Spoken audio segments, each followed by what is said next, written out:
ওকে, hello second year, কেমন আছো? আশা করি সবাই ভালো আছো। আজকে যদিও আরো আগে ক্লাস নেওয়ার কথা ছিল, কিন্তু বারবার কারেন্ট যাচ্ছিল বলে নেওয়া হয়নি।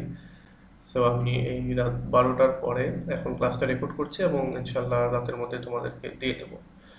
সো আজকে দেখো, গতদিন আমি অ্যাডভান্স রিডিং অ্যান্ড রাইটিং এর উপরে ক্লাস শুরু করেছি এবং অ্যাডভান্স রিডিং অ্যান্ড রাইটিং এর ওভারভিউটা আমি বলেছিলাম, এবং এটা ফার্স্ট ইয়ার মানে নতুন যে সেকেন্ড ইয়ার আসলো তারা এবং ওল্ড সেকেন্ড ইয়ার দুটার জন্যই যাতে হয় সেভাবে আমি ভিডিওগুলো তৈরি করছি। সো আজকে আমি জানি যে আজকের ক্লাসটা অনেক ইজি তোমাদের জন্য, কিন্তু তারপরেও কিছু থাকে না যে আলসে টাইপের স্টুডেন্ট, সো তাদের জন্য এই ক্লাসটা উপকারী হবে। আর আগামীকাল তো আবার ক্লাস নেব। এখন থেকে যেহেতু ফার্স্ট ইয়ার এবং সেকেন্ড ইয়ার মোটামুটি আগামী আর কি 5 তারিখ পর্যন্ত প্রায় প্রতিদিনই ক্লাস হতে থাকবে। কারণ হলো যেহেতু নিউ মানে ফার্স্ট ইয়ার নেই, যেটা মানে ওল্ড ফার্স্ট ইয়ার এবং নিউ ফার্স্ট ইয়ার দুটো, সরি ওল্ড সেকেন্ড ইয়ার ও নিউ সেকেন্ড ইয়ার যেহেতু একসঙ্গেই, তো যার জন্য একটা ভিডিও করলেই হয়ে যাচ্ছে। তো এই জন্য আমি ভিডিওটা ইজি করে করছি, এবং ফার্স্ট ইয়ার যারা আছে তাদের জন্য আর যারা ওল্ড সেকেন্ড ইয়ার আছে তাদের জন্য এই কিছু কনফিউশন থাকতে পারে, সেজন্য আমি ভিডিওগুলো এভাবে করছি। দেখো, গতদিনে আমি 17 সালের একটা কোশ্চেন তোমাদের গ্রুপে আপলোড করেছিলাম, এবং ওই গ্রুপে বলেছিলাম যে রিডিং এর পার্ট এ এর আন্ডারে যে অংশটুকু থাকে, রিডিং এর ওয়ান অংশটুকু, সেখানে একটা প্যাসেজ থাকবে এবং কিছু প্রশ্ন থাকবে। তো এই প্যাসেজ এবং প্রশ্নের আমরা অ্যান্সার দেওয়ার চেষ্টা করব, এবং আমরা এখানে দু একটা জিনিস আছে একটু অন্যরকম, আমি ওটাকে বুঝিয়ে দেওয়ার চেষ্টা করব। তো শুরুতে আমরা প্যাসেজটা পড়ে নেব।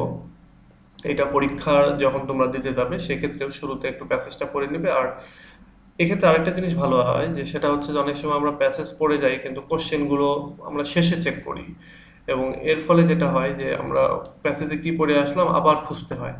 তো সবচেয়ে ভালো হয় আমরা এই একটা করে কোশ্চেন দেখবো এবং প্যাসেজ পড়বো, একটা করে কোশ্চেন দেখবো, প্যাসেজ পড়বো। তো শুরুর কোশ্চেনটা কি, who are the intellectuals according to the writer. তো এইটার প্রশ্নটা আমরা মনে মনে খুঁজতে থাকবো এখানে। তো এটা আমরা প্যাসেজটা পড়তে থাকি। দেখো, বলছে যে এটা প্র্যাকটিসের উদ্দেশ্যে আগে এই প্যাসেজটা পড়ছি।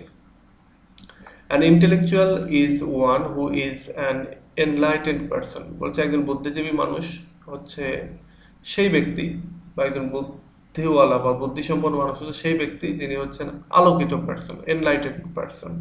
তাহলে এখানে কিন্তু আমরা এক নম্বর প্রশ্নের অ্যান্সার পেয়ে গেলাম। আর যেহেতু এটা 1 মার্কের কোশ্চেন, সো এইটুকু লিখলেই হয়ে যাবে যে ইন্টেলেকচুয়াল পার্সন। এখানে আরেকটা জিনিস খেয়াল রাখতে হবে, এখানে কিন্তু বলছে অ্যান ইন্টেলেকচুয়াল ইজ ওয়ান, মানে একজন ব্যক্তির কথা বলছে।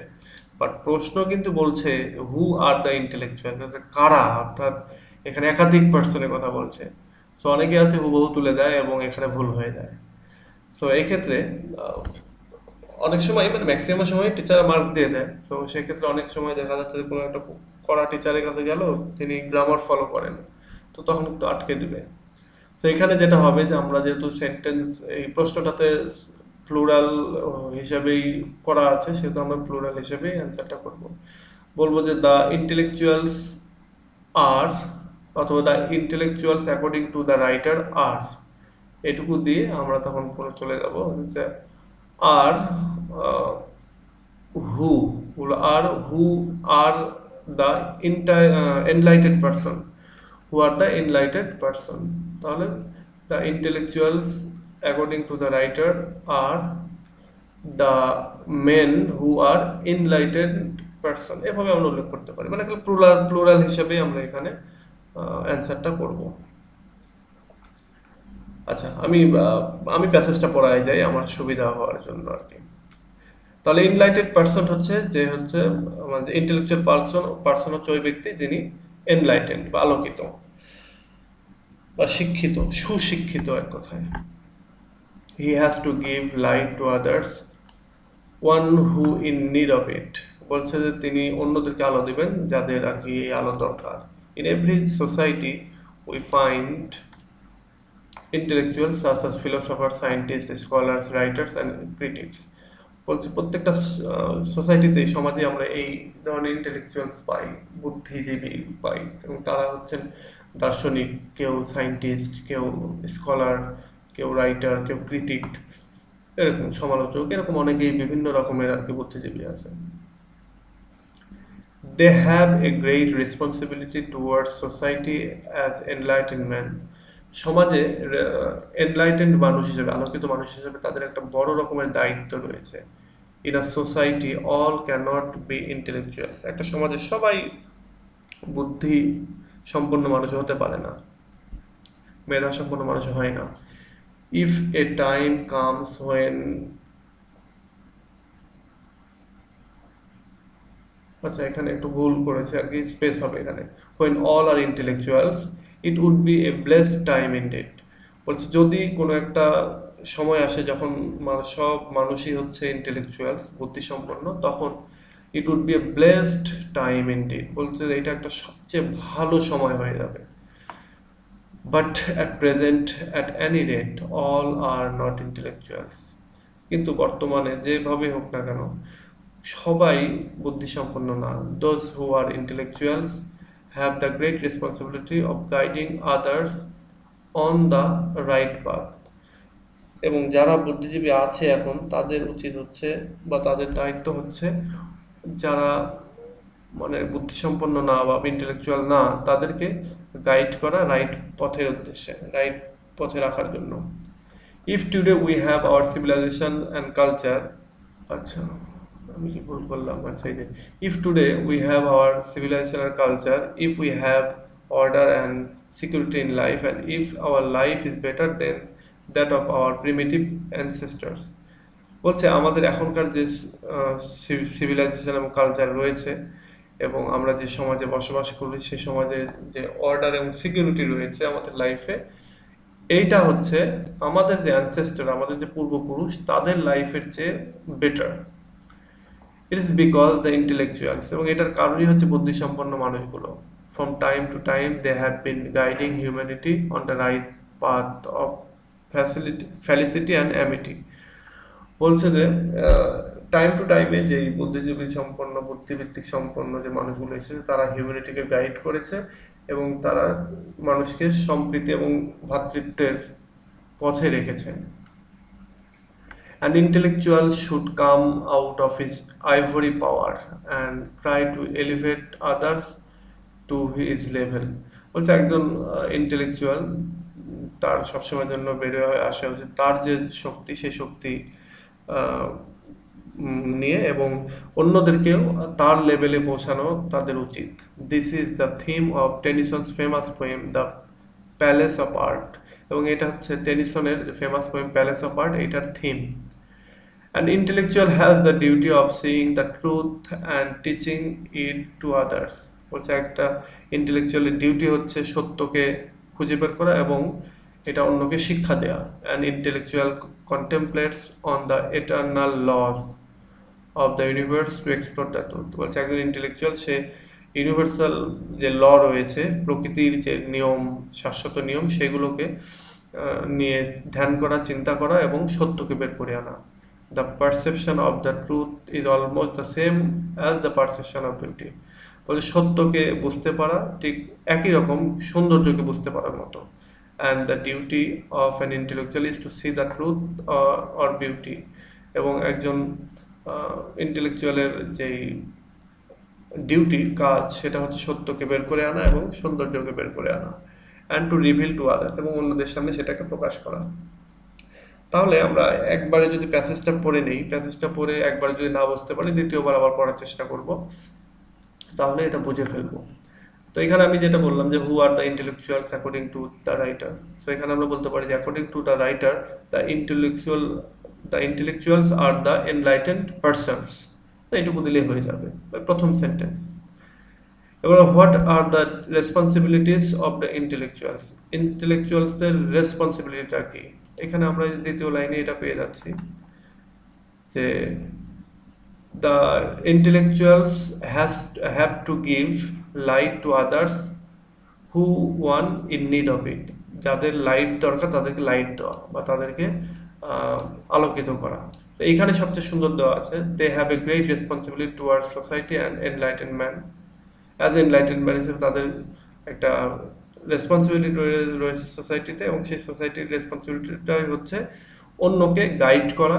এই যে এখানে যেটা বলছে যে they have great responsibility of guiding others on the right path, right পাথে রাখতে, অন্যদেরকে তাদেরকে গাইড করতে হবে এবং অন্যকে আলোকিত করতে হবে। তো এটা হচ্ছে তাদের রেসপন্সিবিলিটি। আরও রয়েছে, যেমন এখানে বলছে ডিউটি অফ সেইং ট্রুথ, তাদের সত্যকে বের করে আনতে হবে এবং অন্যদেরকে সত্যটা শিখাইতে হবে। তো এটাও একটা, মানে সব মিলে তাদের একই কথা যে অন্যদেরকে আলোকিত করতে হবে। থার্ড নাম্বার হচ্ছে the key word of the last sentence of the passage. যে লাস্ট সেন্টেন্সে, এই যে লাস্ট যে সেন্টেন্সটা, এই যে এখানে যে তিন তিন লাইনের এই সেন্টেন্সের কি ওয়ার্ডটা কি। দেখো আমরা যদি একটু পড়ি, কি ওয়ার্ড মানে মেইন যে শব্দটা, মেইন যে কথাটা কি বলতে চাচ্ছেন সেটা, যে the perception of the truth is almost the same of the perception of beauty, and the duty of an intellectual is to see the truth and beauty and reveal to it others. তাহলে এখানে আমরা বলতে পারি যে perception of truth and beauty, এটাই হচ্ছে মূলত এই লাস্ট সেন্টেন্সের মেইন কিওয়ার্ড। কিওয়ার্ডটা হচ্ছে perception of truth and beauty, perception of truth and beauty, এটা দিলে কিন্তু হয়ে যাবে। এরপরে বলছে what is meant by the phrase blessed time. Blessed time দিয়ে তুমি কি বুঝতে চাচ্ছ? তাহলে ব্লেসড টাইম দিয়ে এখানে আমরা যেটা বুঝতে পারি সেটা হচ্ছে যে blessed time, what is meant, কি বোঝানো হচ্ছে ব্লেসড টাইম দ্বারা। তাহলে blessed time that means the best time. Blessed time মানে হচ্ছে বেস্ট টাইম। মনে রেখো এখানে বিইএসটি বেস্ট আমি বলছি, গুড বেটার বেস্ট আছে না, সেই বেস্টের কথা বলছি। যে আশীর্বাদ সম্পন্ন বা খুব ভালো সময় যেটা, সেটাই হচ্ছে সবচেয়ে বেস্ট সময়। এবং এখানে বেস্ট সময়টা তখনই আসতে পারে যখন সব মানুষ একসঙ্গে ইন্টেলেকচুয়ালস হবে, মেধাবী হবে বা বুদ্ধির চর্চা করবে। তাহলে ব্লেসড টাইম বলতে আমরা বোঝাচ্ছি বেস্ট টাইম, অর্থাৎ সবচেয়ে ভালো সময়। এরপর রয়েছে why is our life better than our ancestor, primitive ancestor, আমাদের আগের যে প্রিমিটিভ আদি যে মানুষ যারা, তাদের চাইতে আমাদের লাইফ বেটার কেন। তো এখানে আমরা অ্যানসেস্টার শব্দটা খুঁজে বের করি। অ্যানসেস্টার আমরা পড়লাম এই যে এখানে বলছে যে if today we have our civilization and culture, we have we have order and security and the life is better than. আচ্ছা, যেহেতু বলছে যে আমাদের সিভিলাইজেশন এবং কালচার রয়েছে, আমাদের যেহেতু সভ্যতা এবং সুন্দর সভ্যতা এবং কালচার রয়েছে, এবং যেহেতু সেখানে অর্ডার অ্যান্ড সিকিউরিটি রয়েছে, যার জন্য এটা আমাদের অ্যানসেস্টারদের চাইতে, আমাদের পূর্বপুরুষদের চাইতে এটা বেটার, মানে অনেক ভালো আগের চাইতে। তাহলে এখানে আমরা বলতে পারি due to having civilization and culture and order and security, our life is better than our ancestors, our life is better than that of our ancestors, এইটুকু আমরা বলতে পারি। এরপর রয়েছে হোয়াই। আচ্ছা, এই যে পাঁচটা কোশ্চেন কিন্তু আমরা অ্যান্সার দিয়ে দিলাম, তবে এই যে মাঝখানের সি নাম্বারের যে অ্যান্সারটা, এটা কিন্তু একটু টাফ হয়। এটা এটা আসতে মানে আসেই ম্যাক্সিমাম সময়ে, সে লাস্ট সেন্টেন্স বা ফার্স্ট সেন্টেন্স, এগুলোর প্রধান কথাটা কি, প্রধান কিওয়ার্ডটা কি। তো এটা তোমাদেরকে একটু পড়ে বুঝতে হবে এবং এটা প্র্যাকটিস করার বিষয়। তোমরা পরীক্ষা দিতে যাওয়ার আগেই বেশ কয়েকবার বেশ কিছু প্যাসেজের বা বেশ কিছু সেন্টেন্সের এভাবে প্রধান কিওয়ার্ডটা কি সেটা তোমরা বুঝে বের করার চেষ্টা করবে। তাহলে বেশ কিছু কয়েকটা প্র্যাকটিস করলে তারপরে দেখবে সবগুলো বের করতে পারছো। তো এটা হচ্ছে রিডিং এর একটা প্র্যাকটিস। আমি যদি রাইটিং এর আরেকটা প্র্যাকটিসে যাই, সেটা হচ্ছে রাইটিং এর যে 1 মার্কের কোশ্চেনগুলো, এগুলো খুবই ইজি। এগুলো জাস্ট তোমাদের বই থেকে অ্যান্সারগুলো পড়লেই হয়ে যাবে, যে কোহেশনটা কি, তারপরে লিস্টিং প্যারাগ্রাফ কি, ডেসক্রিপটিভ এসে কি, এগুলো খুবই ইজি, এগুলো বইতে রয়েছে এগুলোর অ্যান্সার। তো এই অ্যান্সারগুলো নিয়েও আমি ভিডিও তৈরি করব, এই অ্যান্সারগুলো নিয়ে আর কি সামনের দিনে ভিডিও তৈরি করব। সেটা এইগুলো হতে পারে, এর পাশাপাশি আরও বেশ কিছু হতে পারে। তো আশা করি তোমরা আমার মানে এসে নেক্সট ভিডিওটাতেও থাকবে, নেক্সট ভিডিওতে আগামীকালই ইনশাল্লাহ দেব, এবং তোমরা সেই ভিডিওতেও থাকবে। ও আগামীকাল তো শুক্রবার, যাই হোক আমি কালকে না দিলেও পরের দিন আর কি দিয়ে দেবো। সো ঠিক আছে, আজকে এ পর্যন্তই। আমি জাস্ট এই প্যাসেজটাকে বুঝিয়ে দেওয়ার চেষ্টা করলাম, যে আমি যেটা বলছিলাম যে প্যাসেজটা তোমরা বারবার পড়ার চেষ্টা করবে, যেটা বুঝতে পারছো না সেটা বোঝার চেষ্টা করবে, তারপরে এই প্রশ্নগুলো অ্যান্সার করার চেষ্টা করবে। আর যারা প্যাসেজ পড়ে খুব সহজে বুঝতে পারবো, ব্যাপক প্র্যাকটিস করা হয়েছে, তারা একটা করে কোশ্চেন বা কোশ্চেনটার ভেতরে একবার দেখে নেবে, তাহলে এরপরে যখন প্রশ্ন এই কি বলে এটাকে, এই প্যাসেজটা পড়বে তখন তুমি প্রশ্ন পড়া যেহেতু আগে আছে তখন তুমি অ্যান্সারগুলো বিভিন্ন জায়গায় লোকেট করতে পারবে, তাহলে পরে খুঁজতে হবে না। যেমন এখানে যেমন আমি অ্যানসেস্টার, প্রিমিটিভ অ্যানসেস্টার শব্দটা দিয়ে আমি এখানে খুঁজছিলাম যে অ্যানসেস্টার কোথায় রয়েছে, কারণ অ্যানসেস্টার শব্দটা আমি আগে পড়লাম সেজন্য। ঠিক এরকম ভাবে আর কি, এক একজনের স্টাইল এক এক রকম পরীক্ষার এইসবে অ্যান্সার দেওয়ার। সো তোমরা এইভাবে দিতে পারো, যার যে রকম স্টাইল বা আমি যেভাবে বললাম সেটা তোমরা ফলো করতে পারো। সো ঠিক আছে, আজকে এ পর্যন্তই, নেক্সট ক্লাস আবার কথা হবে। টিল দেন, আল্লাহ হাফেজ।